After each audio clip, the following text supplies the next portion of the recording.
รายการต่อไปขอเส้นบรรดาทานหับชมและหับฟังบทเพลงจดจำบุญคุณผักเนื้อห้องและทำนองโดยศิลปินแห่งชาติอาจารย์บัวเงินซาภูวงศ์บรรษาดนตรีโดยศิลปินดีเด่นตวนม้วนจันทร์บรรษาจังหวะโดยอาจารย์แสงทองบุตรสาดี Next, may you please welcome the performance titled Remembering the Party's Merits, lyrics and melody by national artist Wongen Sapawong, music composed by outstanding artist Tuan Muan Chan, and rhythm by national artist Sang Thong Butsadi. Please enjoy.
ขอเฮียนเส้นบรรดาทานหับสมและเบิกบานมวลซืนกับบทเพลง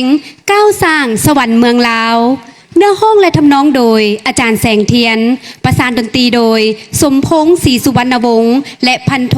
เพียรแก้วบรรษาจังหวะโดยอาจารย์แสงทองบุตรสาดี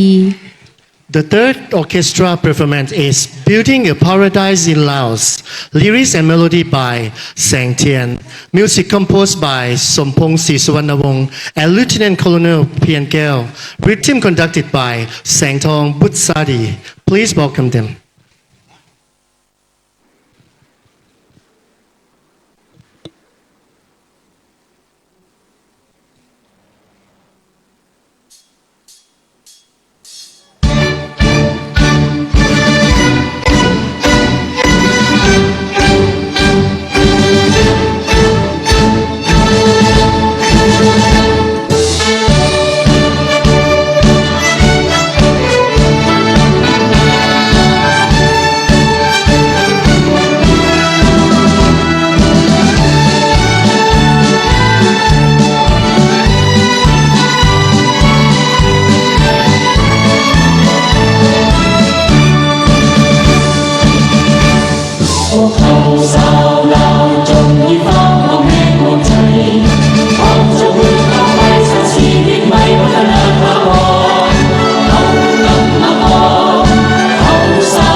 สุมเจ้าบรรยากาศมื้อนี้เป็นเงียบๆเงาๆเนาะรู้สึกบ่มีแรงจูงใจเข็นฝ้ายนะ หันแน่ฮู้เด้อว่าคิดหยังอยู่หั่นน่ะ แสดงว่าคิดคือกันได้หั่นเนาะจึงค่อยฮู้ กินฮอดข้าวได้หั่นเนาะ โอ้มื้อนี้บรรดาสาวงามมากันอย่างครบหน้าครบตาเลยเนาะ อุ๊ยยังบ่ทันครบเทื่อใด อ้าวยังผู้ใดซั่นน่ะ โอ้ยก็ยังสาวแผ่นดินเย็นเฮาหั่นเด้ ไม่เด้อผู้ใดเว้าก่อนหมู่น่ะ โอ้ยบ่ได้เว้าขวัญดอก คิดฮอดเสียงขับม่วนๆก็เลยจมหาสันดอก นี่น่ะทุกคน คืนนี้แปลกเนาะคือบ่เห็นไอ้บ่าวบ้านเหนือบ้านไตมากวนหูกวนตาอีกบ้าบ่ นั่นนะแม่นบ่เนาะว่ามากวนหูกวนตา หรือว่าใจแท้อยากประสงค์เกี้ยวเครือมันเก่าบ่เด้ เป็นบ่หันเนาะไม่หันเนาะไม่น่าแดงหน้าแดง โอ้ยสมหมู่ก็ได้เนาะ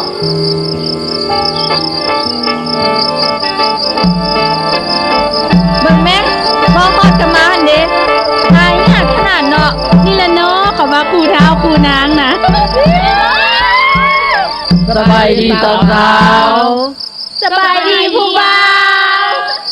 โอ้ยเนาะพวกไอ้ลูกจักกรรมฐานทินทางใดใจประสงค์อย่างเนาะจึงด่วนมาทางนี้ หรือไอ้หนีเมียให้ขนเครื่องของหนีพายบ่เนาะหรือพ่อแม่เมียอ้ายให้ย้อนขี้ข้านถึกไล่หนีบ่เด้ โอ้ยมาสร้างวาแท้เนาะนางเอ๋ยใจประสงค์ต่อไหมจึงได้แบกขวดมา ใจประสงค์นาวาจึงแบกพายมาพี่ไอ้ายนี่เหลียวเห็นส้มจึงกำเกลือเข้ามาใส่บาดว่ามาฮอดแล้วแนวส้มพัดอยู่สูงนางเอ๋ยโอ้หนอคันสีบักผัดบ่มีขวญคันสีหานผัดบ่มีผ้า มีแต่มีดดวงก้า มีแต่ผ้าขี้เมี่ยง ฟันได้กระบอทองน้องเอ๋ย อายเอ๋ยถ้าว่าใจประสงค์แล้วกลางดงก็ว่าเหล้าคันว่าใจขี้ค้านกลางบ้านก็ว่าน้ำอายเอ๋ย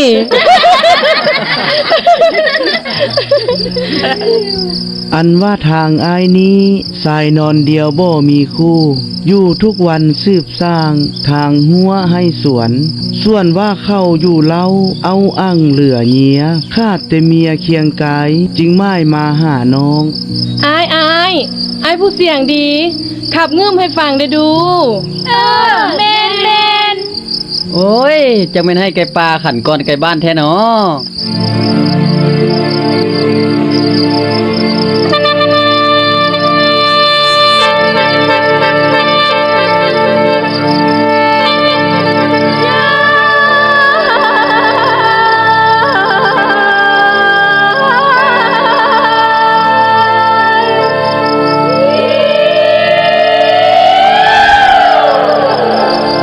โอ้เดพอได้ฟังนางเบาเป็นเหล่าเกี้ยวกล่อมอ้ายนี่น้องพ่อดอมสืบสร้างบ่หมายมั่งห่างกันผู้แล้ว แม้นว่าถึงสิทุกข์ห้อยสันอายบ่หวันแนวใดนางเอ้ยเฮ็ดให้นาทำสวนสร้างเฮือนแปลงบ้านคำนางเด้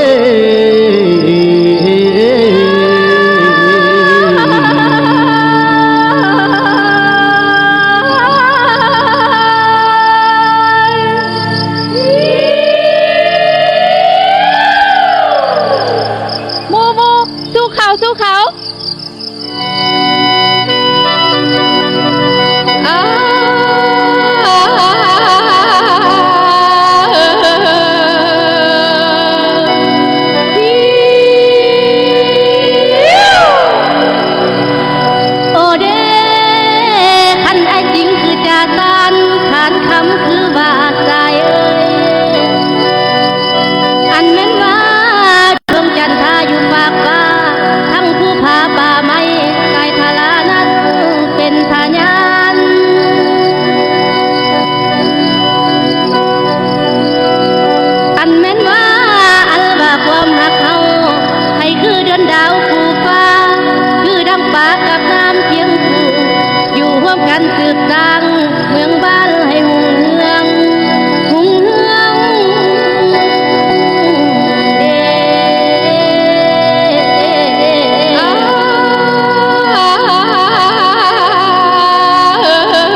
เวลาคือผ่านไปไวแท้น้อ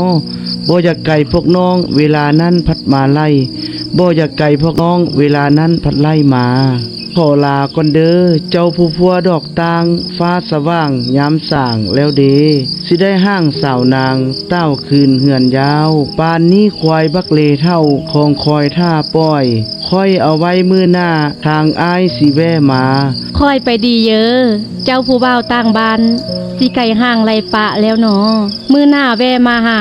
ม่อมพนางไม่เด้ออายอย่าสุไลลืมน้องคนของทาพีย่านไหลเด้ย่านไปพบผู้อื่นดีย่านไปมีผู้ไม่ซอนสิแลจองซองแต่ทางละหนอ อายบ่เป็นแนวนั้นดอกอายเมื่อก่อนเด้อไปหมู่มื้อนี้เมื่อก่อนเมื่อก่อนเด้อสาวๆ โชคดีเด้ออาย โชคดีเด้ออ้าย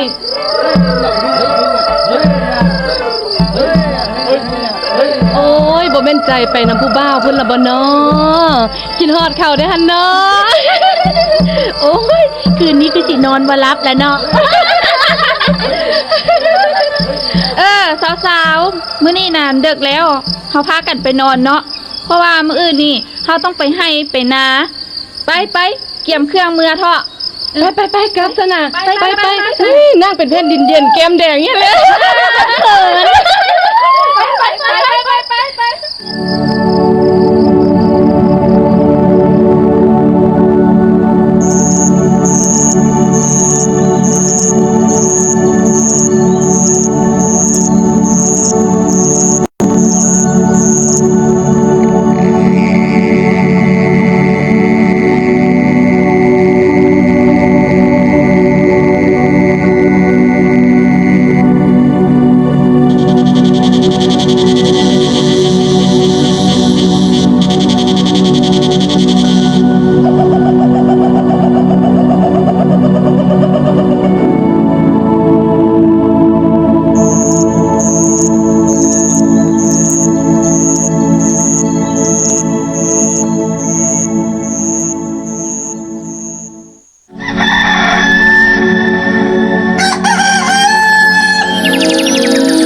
เข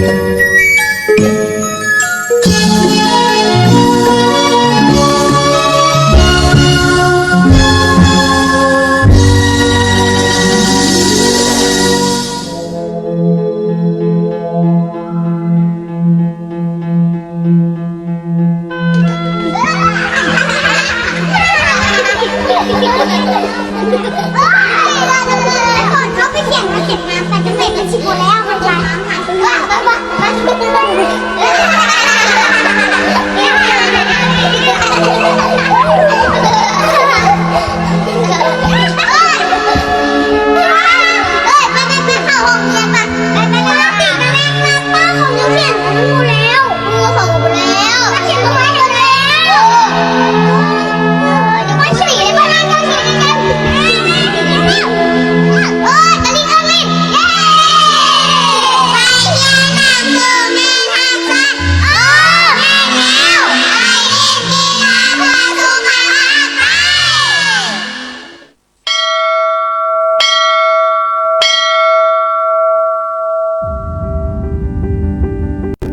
สบายดีเอ้ยครู สบายดีนักเรียน ต่อไปขอให้พวกน้องทองบททองขึ้นใจ ประเทศก้อยสั้นซื่อเมืองลาวหลวงควงยาวสุดตาเรืออันน้ำของพาไหลพาทางกลางมีหนทางถนนสะอาดประเทศสาเราใหญ่ไพศาลเฮาลูกหลานเกิดมาภายซอยจงสู้ซอยสร้างบ้านเป็นเมืองให้หุ่งเมืองสืบไปภายหน้าอย่าให้ล่าเขาแท้หมู่เฮา สมเสย พวกน้องเก่งหลาย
เกียรติศักดิ์ศรี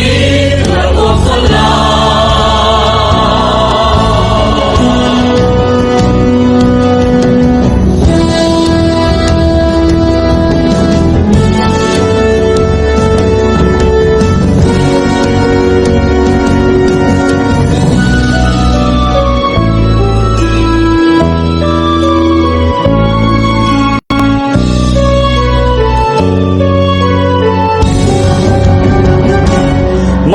บัดนี้เขาได้จากเขาไปอย่างผู้ก็ใสทั้งดวงใจและอุดมการณ์เหลือแต่ความดีฝากไว้ให้ลูกและหลานขอวิงวอนให้ดวงวิญญาณของท่านจงเป็น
ประชาธิปัตย์อาสาสุนลา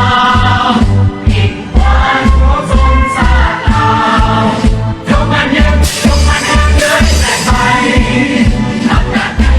ทำหน้าที่รัฐบาลทำได้ไหมทำได้หน้าที่รัฐบาล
กลับมาก่อนลาวพร้อมกันเดินทางมาวันสู่สนเรียนนำนาผ่านพาผจญเอาทุกคนต้องตัดสินใจพวกเขาสาวกันมาก่อนก็ได้หยุดหย่อนดูมันสร้างสรรค์สลายเรือเพื่อศาสตร์ภาษาให้เราภาวนาอยู่ดีกินดีสร้างเป็นเทหาสถานคงจะคงงานสถานที่วิไลเส้นทางทางใหญ่กว้างใหญ่เอามีแสงไฟหุ่งแจ้งเมืองฟ้าพวกเขามีน้ำประปามาพัฒนาสะดวกสบายพวกเขากลับมาก่อนลาวพร้อมกันเดินทางร่วมแรงร่วมใจสร้างศาสตร์ลาวให้ศรีวิไลนับวันก้าวไปหุ่งเมืองถาวร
ตำรวจของประชาชน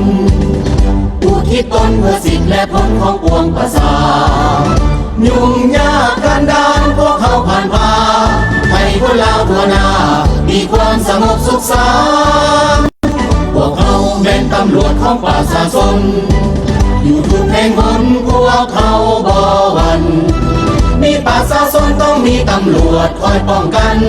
ผู้ร่วมการยึดมั่นทับใส่ชาติและประชาชนเมื่อยามมีศัตรูเข้ามาหุกหานตำรวจอาถรรพ์สู้อย่างวีรชนตาเสียสละเพื่อชาติของตนเพื่อประชาชนตำรวจทุกคนอาสาพวกเขาเป็นตำรวจของประชาชนทำเพียรฝึกฝนอยู่ทุกเวลาพร้อมกันก้าวเดินตามเส้นทางของพรรคนำพาก้าวเดินไปอย่างสง่าตำรวจประชาชนล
ขึ้นมา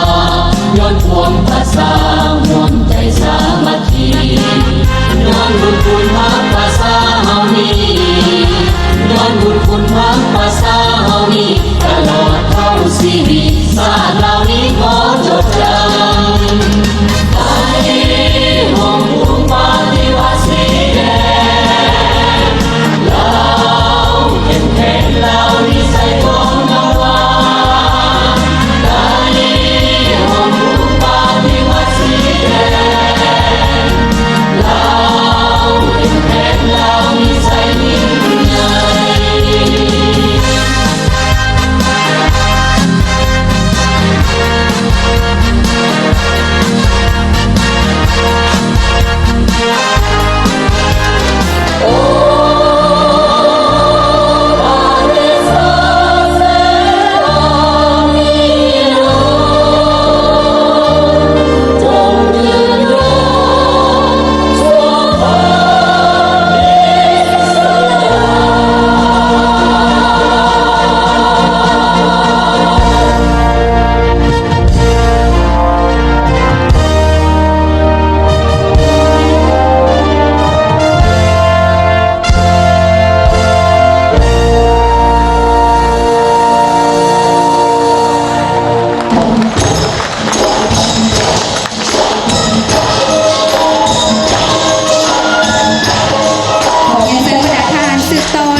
ถือโอกาสที่มีความหมายความสำคัญขออนุญาตเรียนเชิญสหายทองลุ้นศรีสุริตเลขาธิการใหญ่ประธานประเทศให้เกียรติขึ้นมอบกระตาดอกไม้ด้วยความกรุณาให้แก่บรรดาเหล่าศิลปินคณะนักแสดงและขอเสียงตบมือต้อนรับขอเรียนเชิญ Excellencies, ladies and gentlemen, now we would like to have the highest honor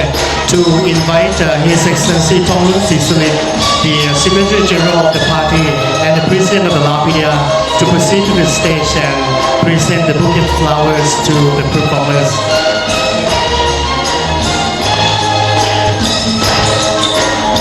และขออนุญาตเรียนเชิญศิลปินแห่งชาติอาจารย์บัวเงินสาภูวงศ์ตั้งหน้าให้แก่เหล่านักแสดงศิลปินขึ้นรับกระตาดอกไม้ขอเรียนเชิญ At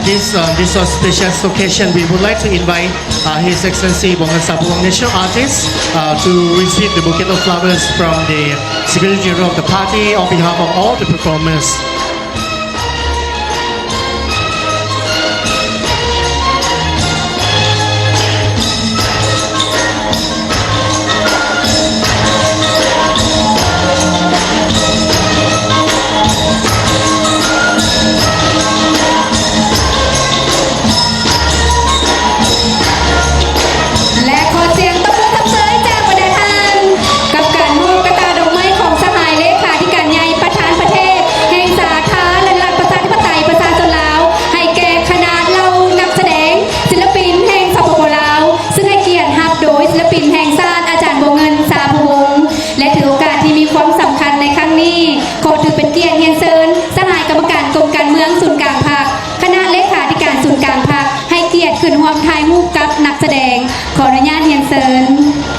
Excellencies, ladies and gentlemen, on behalf of the presentation of the bouquet of flowers and photo session now, may we have the honor to invite the members of the Politburo of the Party Central Committee, the Secretary Committee of the Party Central Committee, also the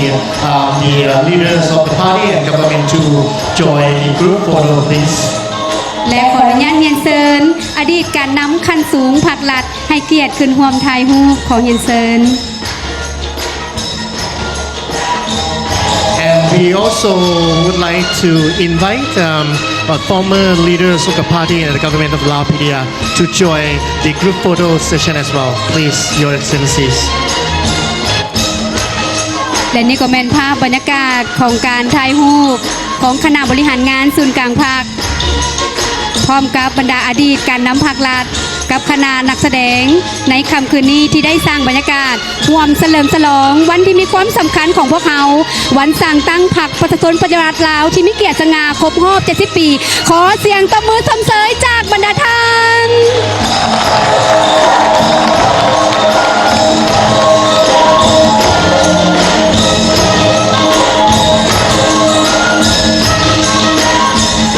ขอแสดงความขอบใจเป็นอย่างสูง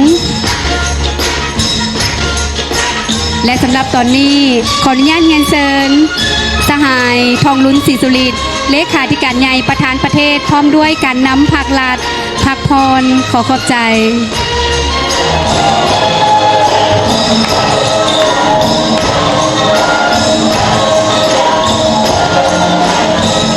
และนี่ก็เป็นค่ำคืนที่สุดแสนพิเศษของพวกเขา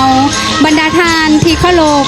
แขกที่มีเกียรติมาฮอดนี้รายการแสดงศิลปะวัฒนธรรมเนื่องในโอกาสเฉลิมฉลองวันสร้างตั้งพรรคประชาชนปฏิวัติลาวครบรอบ70 ปีได้สำเร็จลงแล้วขอแสดงความขอบใจและฮู้บุญคุณมายังการนำภาครัฐแขกที่มีเกียรติที่ได้ติดตามรับชมตั้งแต่ต้นจนจบขอให้พรในกับบรรดาทานจงมีแต่ความสุขประสบผลสำเร็จในหน้าที่เวียกงานสืบต่อนำพาสร้างสาวประเทศชาติของพวกเขาให้เจริญรุ่งเรืองยิ่งขึ้น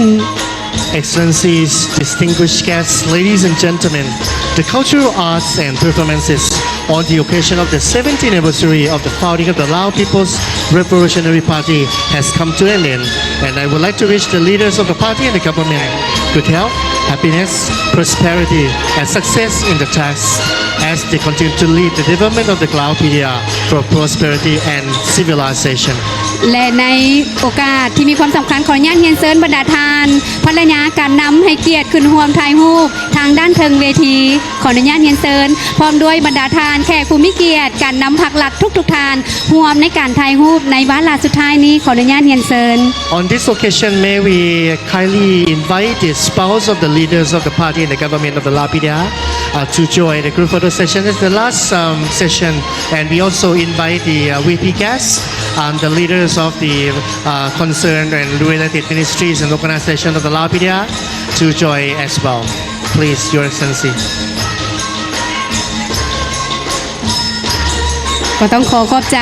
บรรดาทานที่เคารพในค่ำคืนที่งดงามเป็นภาพประทับใจนี้พวกเขาหมดทุกคนขอกล่าวคำว่าพรรคประชาชนปฏิบัติลาวที่มีเกียรติสง่า